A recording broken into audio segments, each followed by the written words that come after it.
there might be a new Korean War, and this time around, there could be more than the 4 million dead of the previous Korean War. Now, the most important aspect of the current situation has been underreported by the press, and its true meaning has not been revealed to the public at all. So I'm going to do this. I'm going to do this today. The North Koreans have had some problems with their missiles and their rocket systems, but of course they have successfully shot a satellite into space, so their program isn't going that bad. And when they shot their satellite into space, the wreckage of the missile landed in the ocean. South Korea took these parts, took the wreckage, analyzed it, and found out that Western-made components are in these are in this missile, in this rocket. And we're talking pressure sensors, we're talking electronic components, we're talking Western-made software. North Korea would not have had a successful launch without these Western components. So the only thing North Korea truly has is uranium. But everything else, the technology necessary for a nuclear program, all of this high-tech stuff comes from the West. And this situation has happened before in the original Korean War in the 1950s. North Korea's communists used equipment that was based almost exclusively on Western technology. West supplied this technology. There was the war. 4 million people died. And then the country was split in half. So we have a situation that has lasted until today. The Korean War was completely unnecessary. 4 million people died, and the American group Skull and Bones had played an important part in this completely unnecessary war. And I shall explain that in this video. So we see a repetition of history. West supplies the technology. These communists attack or are being goaded into war, and then the United States government and all of NATO presents itself as the savior to help the people and to win this resulting war. Now, of course, when you talk about the superpowers behind all this, you cannot find a good guy in all of this. So this video is not supposed to be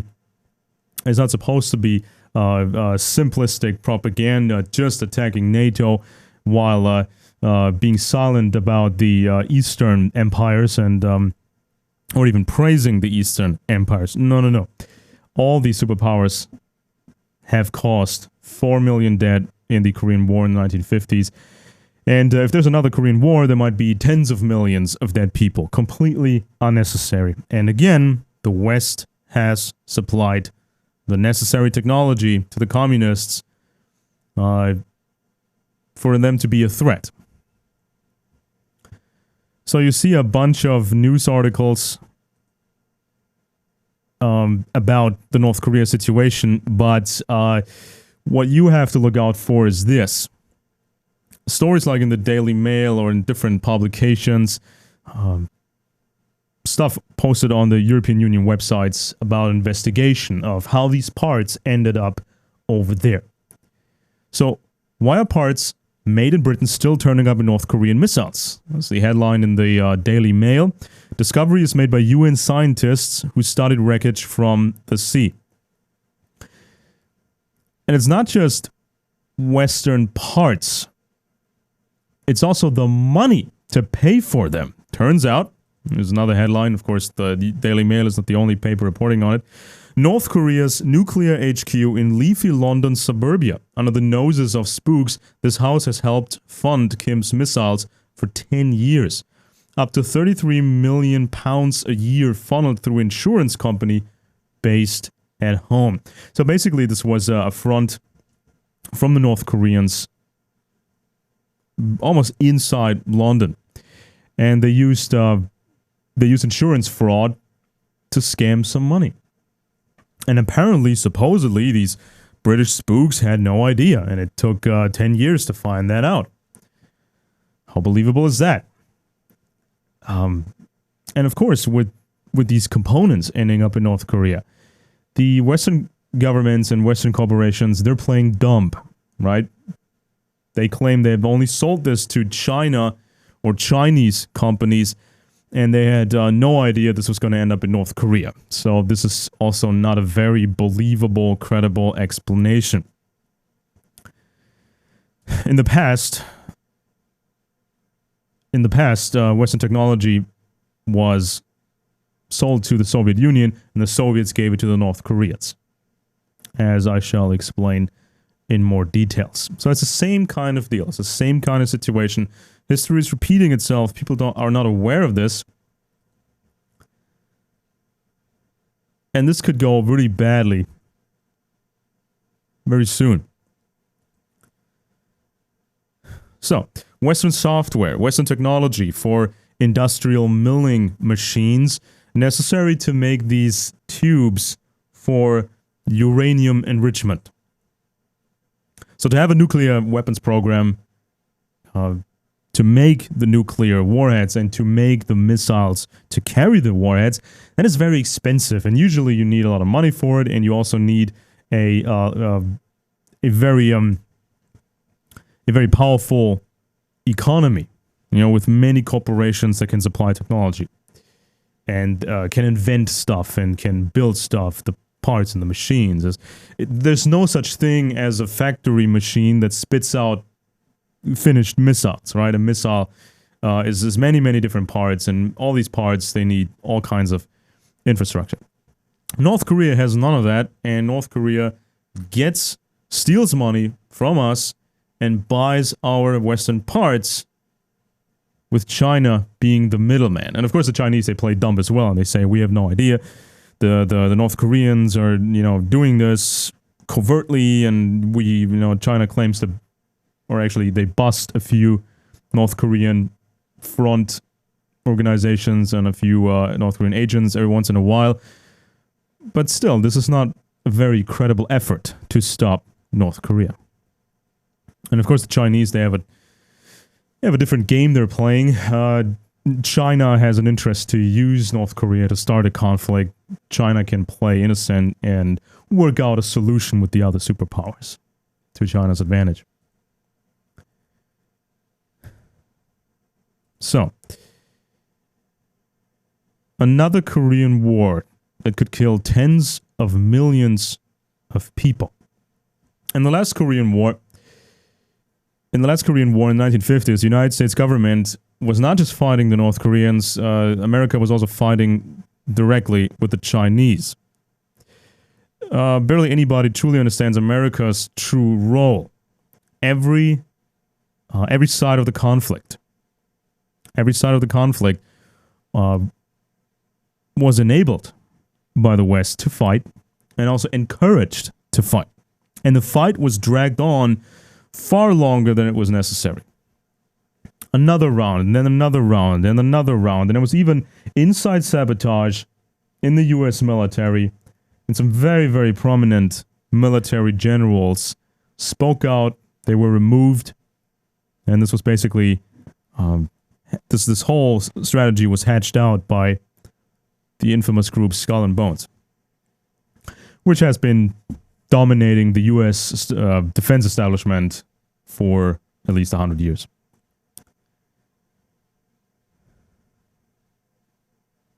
So, we're starting a bit earlier, in the year 1902. Okay, so this is not going to be a boring history lesson. This is really, really interesting. So, Skull and Bones, Western establishment, kind of like rich American money families and the British Crown, going back a long time. Skull and Bones was exploiting China happily. Right, they were happily exploiting China. And China at the time was fighting with the Japanese. And there was a big, big danger of China being split up and China being taken over by the Brits, the French, the Russians, the Japanese, and the Germans. So the Skull and Bones people, they thought, we don't want that to happen. We don't want China to be split up, and we don't want these competitors out there, the Russians, the Germans, or whatever. We don't want them to get a piece of China. We don't want that to happen. So first of all, the American government took over the Philippines, and the Philippines were the base of operations for further military endeavors and adventures in Asia and to control China. So then you had the so-called open door policy. America was supposed to be the policeman for the orderly exploitation of China. So they were saying, let's not all fight with each other. Everybody gets a piece of China, pretending that, they're going to, manage all this with the other powers. Everybody gets a piece of China. Don't worry. We, the Americans, the American government, we're going to be the police here. That was the idea. But the Germans, they were not happy about this, and this deal kind of fell through. And the American government chose Japan as its ally. And they started the Anglo-Japanese Alliance, 1902, signed in London, and they prolonged this treaty a couple of times. So, for example, in the year 1905, they had an addition to this treaty. Japan said, we're not gonna stand in Britain's way when Britain gets active in India. So the Brits can have India. And the Brits declared, we're gonna give you, the Japanese, control over Korea. You Japanese can take Korea. Have fun with it. That's how diplomacy works, unfortunately. So, pretty quickly, Korea was controlled by the Japanese, and the Japanese tried to erase thousands of years of Korean history overnight. People had to change their names, cultural monuments were destroyed, and the whole deal. The whole program.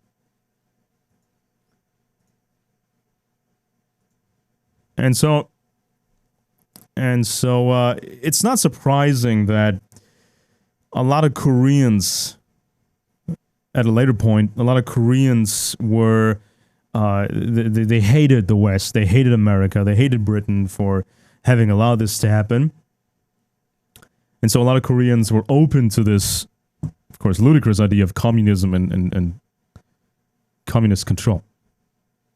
So that was kind of the situation before the Korean War. Then we get Skull and Bones entering the scene again and creating this war. In August of 1945, Japan capitulated at the end of the Second World War. So,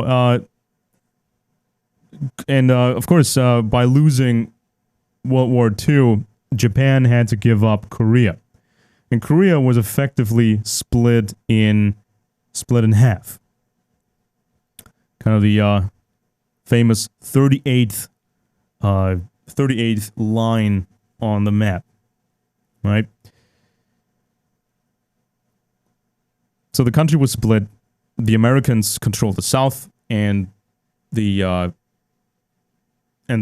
Soviets controlled the North of Korea. So then the United Nations got into this, and it looked like they were going to have a permanent treaty, a permanent solution. The country will be split in half. The country will remain as two separate countries. That was the idea. No war necessary, no killing necessary, no bombing necessary. Just split the country in half. The communists get the North, and the Americans get the South. That could have happened very easily. So these two new countries were set up, and but then the following happened. According to literature by Soviet defectors, by very, very well-known Soviet defectors, the Western intelligence agencies deliberately leaked false information to the Russians, to the Soviets, pretending that America would not enter, America would not enter a war in Korea. If the Soviets decided to invade, if the Soviets, communists decided to invade the south of Korea, America would not get involved. So that was kind of the disinformation spread around in a clever way by Western intelligence. And in this literature by the Soviet defectors, you can read that in more detail. And so the Russians thought, okay, well, we could just take Korea. We just take all of Korea. And the Americans would not get involved because it's too complicated for the Americans to get involved. It's too expensive. They don't want to do it. So let's take all of Korea. It was a deception to entice Russia into war. Now, that doesn't make Russia any better, but still, what a dirty maneuver. What a dirty maneuver. And at the same time, you had the United States, the U.S. Secretary of State, Dean Acheson. Dean Acheson, in public, made some statements that sounded very much like America was not willing to fight, physically, militarily fight for Korea. So again, you had Dean Acheson saying we're not going to get involved, and you had like the intelligence disinformation saying the same thing to the Russians. America is not going to get involved. Dean Acheson was a member of the secret society Scroll and Key, which is based in the Yale University. His son later became a member of Skull and Bones, which of course is also based in Yale. So, the communists decided to attack the south of Korea, to take it all. And that was the wish, not just Stalin's wish, it was also the great wish of the North Korean dictator Kim Il-sung, the grandfather of the current dictator. So even in 1949, Kim Il-sung tried to convince Stalin, we should do this war. We just should do a communist invasion of the South and take it all. Stalin was hesitant, not for any moral reason. Stalin was hesitant because the North Korean military wasn't up to standard yet. So the training of the North Korean troops was bad, the organization structure was bad, and the weapons were bad, all of it was bad. So the Russians decided to wait. And Stalin ordered a complete makeover of the North Korean army. New weapons, new training, new structure, new everything, based on the Soviet model. And of course, all these weapons for the North Koreans, they came from the Soviet Union. But all the equipment supplied by the Russians, all this equipment supplied by the Soviets, trucks, planes, ships, all that important stuff was based on Western technology. Like 95% based on Western technology. And of course, you have to quote the historian Anthony Sutton. He spent his entire career looking at all this. Anthony Sutton, he explains in many, many, many different books and research papers, he explains how the West had sold all this technology to the Russians, and the Russians gave it to the North Koreans. It was American companies that built the biggest Soviet industries. American companies had built the biggest Soviet industries. So the North Koreans, they attacked the South. They started the invasion, and they had Soviet tanks, the T-34, which was equipped with parts and pieces from the Western company Christie, especially the suspension of the tank, which is very important. Suspension supplied by or copied from Christie. The tractors of the North Korean army, they which pulled the North Korean artillery guns, they were copies, exact copies of American Caterpillar tractors. The North Korean trucks, they came from the Russian companies, Russian factories ZIL and Ford Gorky. And these Soviet factories were built by Western Ford Motor Company and the Italian Fiat Company. And of course, Fiat, very powerful corporation, tied into the Agnelli family and all this black nobility there. North Korea's Air Force. North Korea's Air Force had 180 Yak planes built on machines supplied by the West. Later, North Korea received Soviet airplanes, fighter planes of the MiG-15 type, and these planes were powered by jet engines that were essentially Rolls-Royce designs, officially sold designs. Diesel engines of the North Korean ships supplying the troops, Western designs, and again and again and again, all this North Korean communist technology was supplied by the West. So, North Korea's army marches, flies south. North Koreans, they take over a lot of ground. They make a lot of ground, take over a lot of areas, and they destroy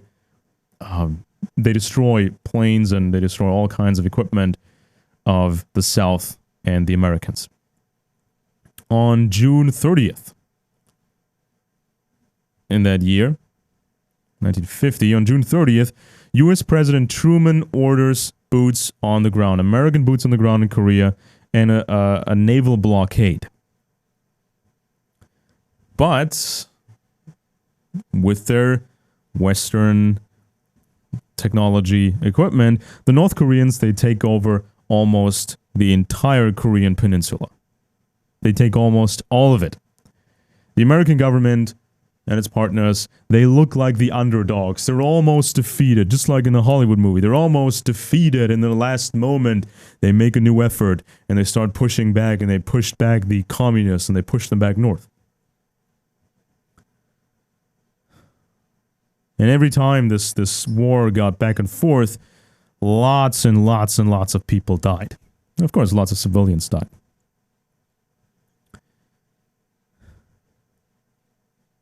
So, America and its partners pushed back, and so at a certain point, the situation was exactly the way it was before the war.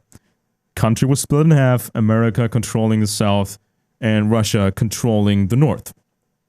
So at this point, the superpowers could have just hatched out a new deal, a deal they could have made before the war, before all these dead people.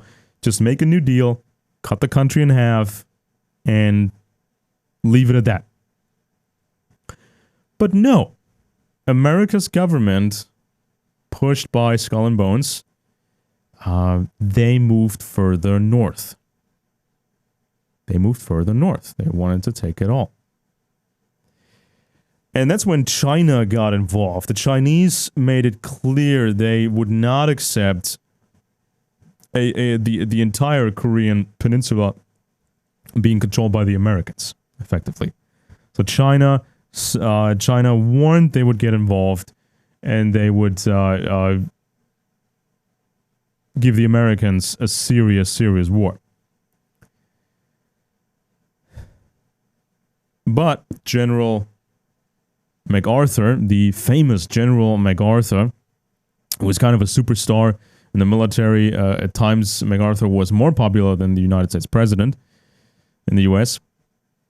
MacArthur was apparently supplied with false information from America's own intelligence agencies, and of course, Skull and Bones circles. Remember, Skull and Bones created the OSS, and then Skull and Bones created the CIA.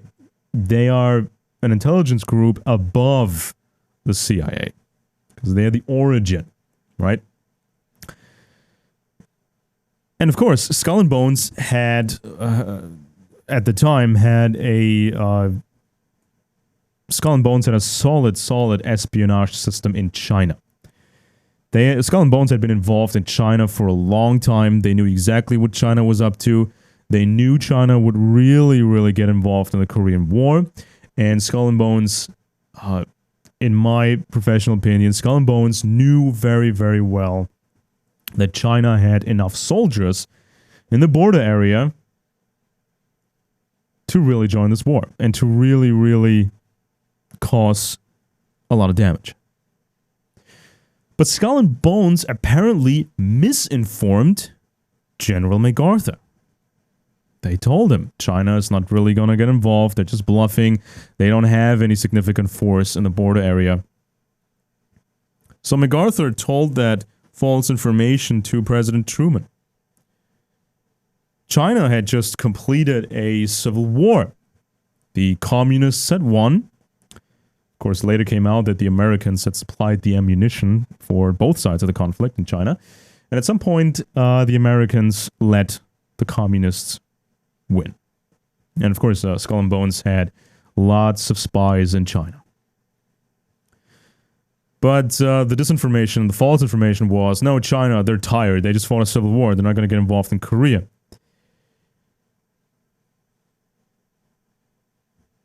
So, General MacArthur thought this was going to work. We're going to push further north. We're going to take all of Korea. But, oh my God, the Chinese got involved. The Chinese got involved. The dictator, infamous dictator Mao, sent 200,000 Chinese soldiers. 200,000 Chinese soldiers to Korea.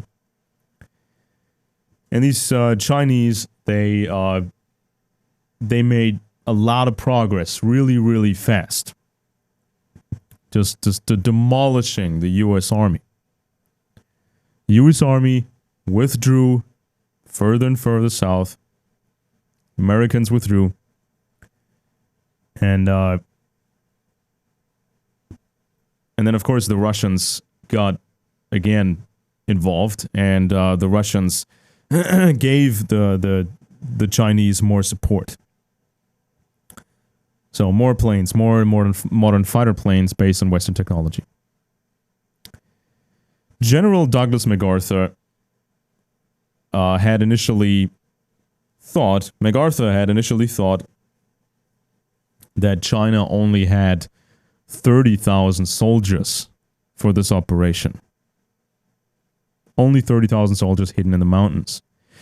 The true number was more like 180 to 200,000.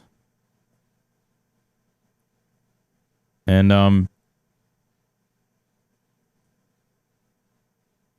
so at a later point in the battle, the Chinese moved in another couple 100,000 soldiers. So a massive intervention, a massive war.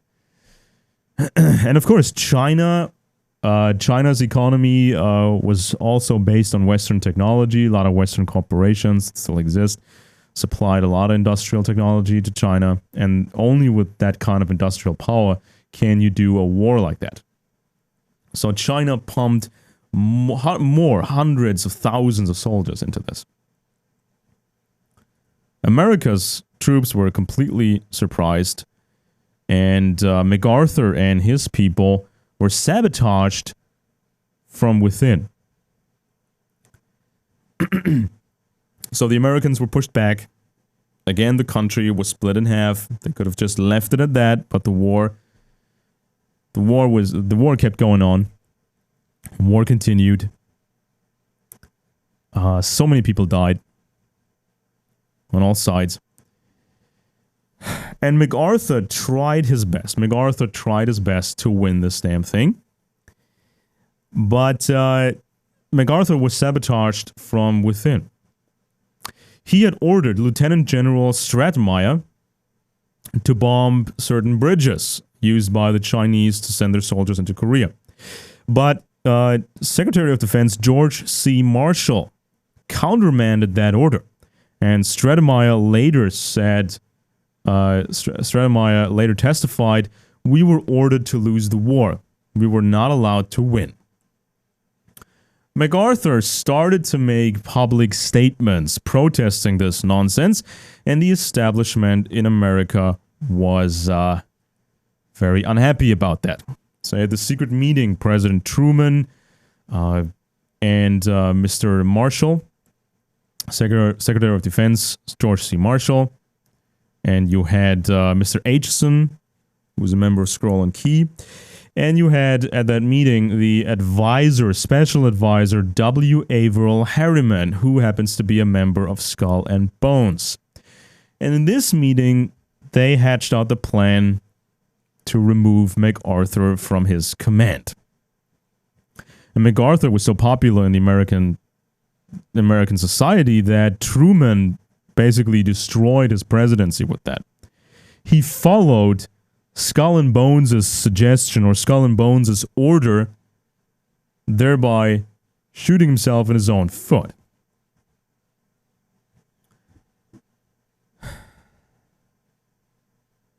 So, China and North Korea, they push and they push and they push and they push. MacArthur was getting desperate. He demanded the use of nuclear bombs. He wanted to use the use authorized of 34 nuclear bombs against China, a large naval blockade, and so on and so forth. But Truman denied this. I'm not saying this would have been a good idea, but just so you know. In 1951, America and the United Nations, they have more success again. Of course, America has the most money. They can pump more money into this war. And again, America and the UN, they push north up to the point where the country again is split in half, and another opportunity to call off the war and say, split it in half, keep it that way, nobody else has to die. But they kept going on with the war. So this was becoming a stalemate, a stale war. And militarily, it made no sense for them to have the stalemate exactly at that point. So it's pretty much clear there were secret agreements between the superpower that this is going to be the split. So why continue this war? Why did the UN troops in late summer of 1951, why did they try again to push north? This led to the last and most cruel battle of the war until October 51, the Battle of Heartbreak Ridge. Just absolutely insane. Lots of bombardment. Sanctioned by the UN. Carried out by the US Air Force. And these aerial attacks devastated North Korea. Hundreds of thousands of civilians died from these bombs and the napalm. Historians assume 500,000 to 1 million direct victims of this bombing campaign. Direct victims of the bombing campaign, not even counting people dying afterwards from starvation. Probably 10% of the North Korean population died. So this was the Korean War, ladies and gentlemen. The Russians and the North Koreans were tricked, goaded into attacking, and then American government and the United Nations pretended to save the world from the evil communists, even though the communists, their entire military was based on Western technology. And today, we have a similar situation. We see these reports coming out that Western technology ended up in North Korea's missile systems. They would not have a missile program or a nuclear program without these Western components. And Western companies and Western governments, they play dumb. We had no idea this just happened. You know, we just sold this stuff to China. We had no idea this would end up in North Korea. It's the same deal, a similar situation all over again.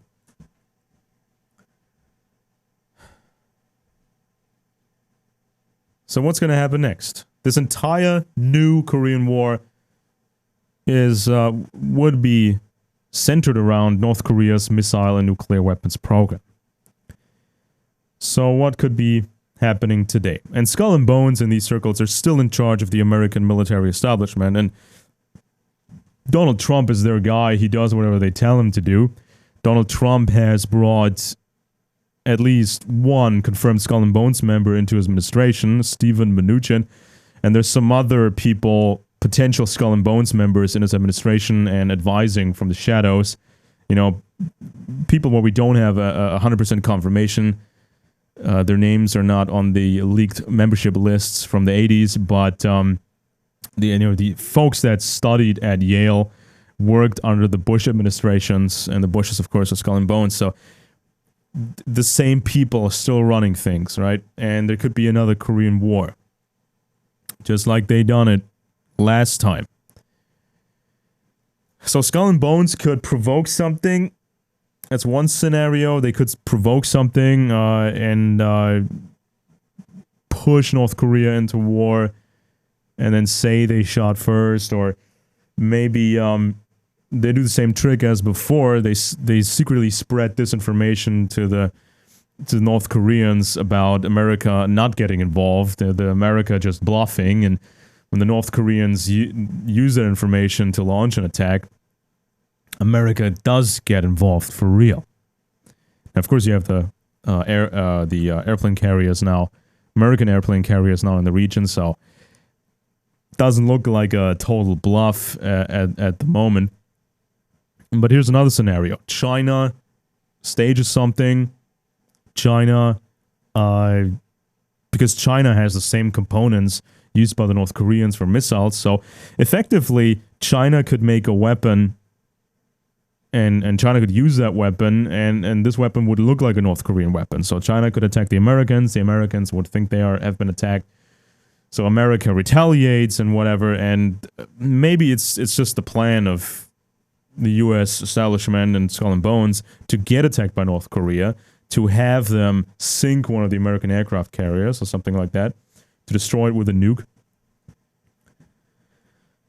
Some sort of situation like this is very, very possible. And then we would have a war in the region involving the superpowers, and all the superpowers could claim innocence. We didn't start this. We didn't want this. But now we got to fix it. And we're going to fix it in a way that serves our interest, our purposes. And the Chinese could try to tie down the Americans in that region.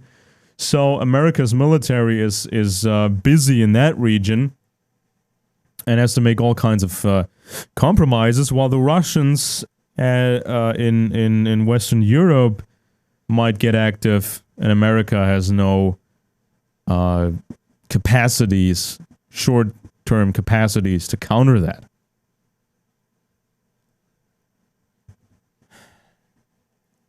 So this is all possible.